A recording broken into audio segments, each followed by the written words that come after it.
ಸಿದ್ದರಾಮಯ್ಯ ಅವರು ಅವರಷ್ಟು ಮೋಸ ಇನ್ನೊಬ್ರಿಲ್ಲ. 100% ವಾಕ್ ಸ್ವಾತಂತ್ರ್ಯ ಕಿತ್ಕೊಬಿಟ್ರು, ನಾವೇನು ಮಾತಾಡೋಕ್ಕಾಗಲ್ಲ. ವಾಕ್ ಸ್ವಾತಂತ್ರ್ಯದ ಬಗ್ಗೆ ಅವ್ರು ಮಾತಾಡಂಗಿಲ್ಲ. ಯಾರು ಏನು ಬೇಕಾದ್ರೂ ಮಾತಾಡ್ಬೋದು. ಈ ಮಸೂದೆನೇ ಬರಲಿ, ಅದು ಅವರಿಗೆ ತಿರುಗಾಗತ್ತೆ. ಕಾಂಗ್ರೆಸ್ ಸರ್ಕಾರ ದ್ವೇಷ ಭಾಷಣ ಮಸೂದೆಯನ್ನು ಅಂಗೀಕಾರಗೊಳಿಸಬೇಕು ಅಂತ ಆಗಿದೆ. ಇದರ ಬಗ್ಗೆ ನಿಮ್ಮ ಅಭಿಪ್ರಾಯ ಏನು ಸರ್? ಹೌದು, ನಾನು ಏನು ಬೇಕಾದ್ರೂ ಮಾತಾಡ್ಬೋದು, ನನ್ನ ಅಧಿಕಾರ ಇದೆ, ಅದನ್ನು ಅವ್ರು ಕೇಳೋವಂಥದ್ದಿಲ್ಲ. ಅದೇ ಇವರೇನಾದ್ರೂ ಸುಮ್ಮನೆ ರಾಜಕೀಯ ಗಿಮಿಕ್ ಇವೆಲ್ಲ ಮಾಡೋ ಕೆಲಸ ಮಾಡ್ದಿರಾ.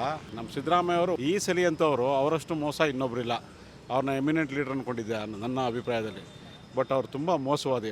ಇವ್ರಿಗೇನು ಸುಮ್ಮನೆ ಅವರು BJP ಅವ್ರು ಏನೋ ಹೇಳ್ತಾರೆ, ದಳದವ್ರು ಏನೋ ಹೇಳ್ತಾರೆ, ಅವ್ರ ಬಗ್ಗೆ ಸುಮ್ಮನೆ ಆಪೋಸ್ ಮಾಡ್ಬೇಕು ಅಷ್ಟೇ ಹೊರತು ವಿಷಯ ಏನು ಅಂತ ಮಾತಾಡಲ್ಲ. ಅವರು ವಾಕ್ ಸ್ವಾತಂತ್ರ್ಯದ ಬಗ್ಗೆ ಅವ್ರು ಮಾತಾಡಂಗಿಲ್ಲ. ಯಾರು ಏನು ಬೇಕಾದ್ರೂ ಮಾತಾಡ್ಬೋದು. ಕೆಲಸ ಮಾಡ್ರಿ, ಕೆಲಸ ಮಾಡೋ ರೋಡ್ಗಳೆಲ್ಲ ಹಾಳಾಗಿದೆ. ಬೆಂಗಳೂರು ರೋಡಲ್ಲಿ ಬರಲಿ, ನಾನು ತೋರಿಸೋ ರೋಡ್ಗೆಲ್ಲ ಬರಲಿ ಇವರೆಲ್ಲ. ಇವ್ರ ಯೋಗ್ಯತೆಗೆ ಏನು ಅಂತ ಗೊತ್ತಾಗುತ್ತಲ್ಲ. ಅವ್ರಿಗೆ ಗೊತ್ತು, ಅವ್ರು ಚೆನ್ನಾಗಿರೋ ರೋಡಲ್ಲೇ ಹೋಗೋದು. ಸೀಟಿಗೋಸ್ಕರ ಅದ್ರ ಬಗ್ಗೆ ಚರ್ಚೆ ಮಾಡ್ಕೊಂಡು ಕೂತಿದ್ದಾರೆ. ಜನರು ಇದ್ರ ಬಗ್ಗೆ ಏನಾದ್ರು ಯೋಚನೆ ಮಾಡ್ತಾ ಇದ್ದಾರೆ. ಅವರು ಅದ್ರ ಬಗ್ಗೆ ಕಾಳಜಿನೇ ಇಲ್ಲ ಅವ್ರಿಗೆ ಏನು ಬೇಕಾಗಿಲ್ಲ.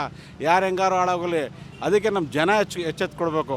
ಈ ಸಲ ಅಧಿಕಾರಕ್ಕೆ ಇವರಂತೂ ಯಾವುದೇ ಕಾರಣಕ್ಕೂ ಬರಲ್ಲ. ಸರ್, ನಿಮ್ಗೆ ಗೊತ್ತಿರ್ಬೋದು, 1975ರಲ್ಲಿ ಎಮರ್ಜೆನ್ಸಿ ಏರಿ ವಾಕ್ ಸ್ವಾತಂತ್ರ್ಯ ಮನುಷ್ಯನ ಸ್ವಾತಂತ್ರ್ಯ ಕಿತ್ಕೊಂಡ್ಬಿಟ್ಟಿದ್ರು. ಎಲ್ಲ ಥರದ ನಾಯಕರನ್ನು ತೊಗೊಂಡೋಗಿ ಜೈಲಿಗೆ ಹಾಕಿದ್ರು.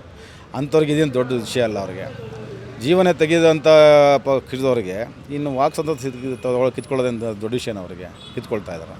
ಇವಾಗ ನೀವು ನನಗೆ ಇಂಟ್ರೋ ಮಾಡ್ತಾಯಿದ್ದೀರಾ. ನಾನು ಇಂಟ್ರೋ ಮಾಡಿದಾಗ ಕೇಳಬೇಕು, ಏನು ಕೇಳ್ತೀರಾ ಸರ್ ಕ್ವಶನ್ನು.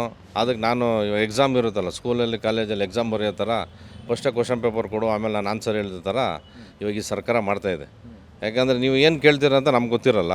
ನಾವು ಕೇಳಿದ್ದನ್ನು ನಿಜ ಹೇಳಬೇಕು. ನಮ್ಗೆ ಅಧಿಕಾರ ಇದೆ, ಏನೋ ವಾಕ್ ಸ್ವಾತಂತ್ರ್ಯ ಇದೆ, ಮಾತಾಡೋದೇ ಇಂಪಾರ್ಟೆಂಟು. ಅದನ್ನು ತಪ್ಪು ಸರಿ ಆಮೇಲೆ ಡಿಸೈಡು. ಮಾತಾಡೋಕ್ಕೆ ಸ್ವತಂತ್ರ ಬೇಕಲ್ಲ. ಇದಾಗಿ 100% ವಾಕ್ ಸ್ವಾತಂತ್ರ್ಯ ಕಿತ್ಕೊಬಿಟ್ರು, ನಾವೇನು ಮಾತಾಡೋಕ್ಕಾಗಲ್ಲ. ಏನು ಮಾಡ್ತೀರಾ? ನಿಮ್ಗೆ ಒಪ್ಪಿಗೆ ಇದೆಯಾ ಸರ್ ಈ ಮಸೂದೆ? 100% ಇಲ್ಲ ಸರ್. ಇವ್ರು ಮಾತ್ರ ಹೆಂಗೆ ಬೇಕಾದ್ರೂ ಮಾತಾಡ್ಬೋದು, ಬೇರೆ ಅಪೋಸಿಟವ್ರು ಏನು ಮಾತಾಡುವಂಗಿಲ್ವಾ? ಇವ್ರು ಆಪೋಸಿಟಲ್ಲಿ ಕುಂತ್ಕೊಂಡಾಗ ಏನು ಮಾಡ್ತಾರೆ? ಈಗ ರಾಜಕಾರಣಿಗಳೇ ಇದಕ್ಕೆ ಮುಖ್ಯ ಕಾರಣ. ಅದನ್ನು ತಡೆ ಹಿಡಿಬೇಕು ಹೊರತು ಬೇರೆ ಪಬ್ಲಿಕ್ ಏನು ಮಾಡಲಿಕ್ಕಾಗುತ್ತೆ? ಹೆಲ್ಪ್ಲೆಸ್. ಅವ್ರಿಗೆ ಯಾವ ಥರದ್ದು ಪವರ್ ಇಲ್ಲ. ಖಂಡಿತ ತಪ್ಪಿದೆ. ರಾಜಕಾರಣಿಗಳೇ ಇದಕ್ಕೆ ಸೂತ್ರಧಾರಿಗಳು. ಮಾತಾಡೋ ಸ್ವಾತಂತ್ರ್ಯ ಕಸ್ಕೊಂಡಾಗತ್ತೆ, ಇನ್ನೊಬ್ಬರು ಸ್ವಾತಂತ್ರ್ಯ ಆಗತ್ತಲ್ಲಾಗೆ. ಈ ಮಸೂದೆನೇ ಬರಲಿ, ಅದು ಅವರಿಗೆ ತಿರುಗಾಗತ್ತೆ. ಈಗ ಯಾವುದೋ ಆಡಳಿತದಲ್ಲಿರೋ ಪಕ್ಷ ಕಾನೂನು ತಂದಿದೆ. ಈಗ ಮುಂದಿನ ವರ್ಷ ಬೇರೆ ಪಕ್ಷ ಬರ್ಬೋದು, ಇಲ್ಲ ಇವರೇ ಕಂಟಿನ್ಯೂ ಆಗ್ಬೋದು. ಅವಾಗ ಅದು ಮಾಡಿರೋ ಸರಿಯೋ ಅಂತ ಅವ್ರಿಗೆ ಗೊತ್ತಾಗುತ್ತೆ. ಯಾವಾಗಲೇ ರಾಜಕೀಯ ವ್ಯಕ್ತಿಗಳೇ ಸುಪ್ರೀಂ. ಕಾನೂನು ಇದ್ರೂ ರಾಜಕೀಯ ವ್ಯಕ್ತಿಗಳೇ ಕಾನೂನು ಮಾಡೋದು. ಈಗ ನಾವು ಪ್ರಶ್ನೆ ಮಾಡೋ ಹಕ್ಕಿದ್ರು, ಪ್ರಶ್ನೆ ಮಾಡಿದವ್ರು ಹಕ್ಕಿದ್ರು ನಾವು ಪ್ರಶ್ನೆ ಮಾಡೋಕ್ಕಾಗಲ್ಲ.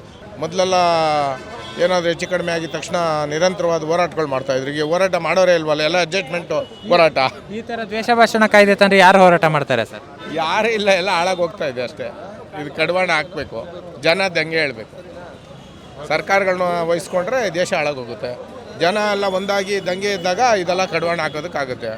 ಈಗ ಯಾವಾಗ ಜನ ಹೇಳಲ್ವೋ ಇದೆಲ್ಲ ಹಾಳಾಗೋಗುತ್ತೆ ಅಷ್ಟೇ.